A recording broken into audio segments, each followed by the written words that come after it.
Гадиля Гатауллина выходит из ковид-госпиталя как настоящий победитель. Ветеран войны справилась с коварным вирусом. И это в 90 лет.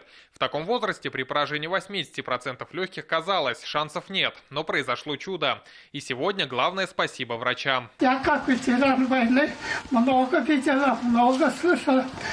И очень меня вылечили, слава богу, хорошо. По словам врачей, пациентка не нуждалась в подключении КВЛ. Скорее всего, ей помог закаленный характер и опыт, который она обрела за 26 лет работы в медицине. Получал стандартное лечение, то есть гормональная терапия, плюс антикоагулянты и антибактериальная терапия. Она благополучно 31 числа выписалась.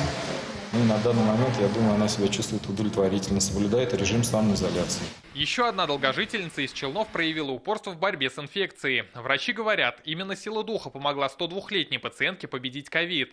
Подстать татарстанским бабушкам и 100-летняя жительница Мьянмы.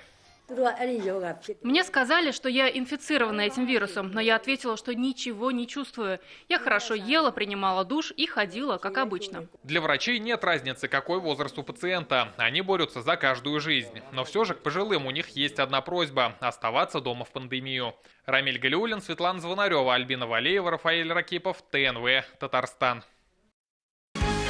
Закажи рекламу на ТНВ. Телефон в Казани 5 705 100.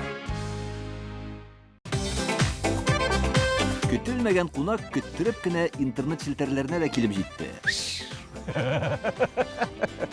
Хәзер бу фильмның барлык серияларын ТНВ.ру сайтында карап була.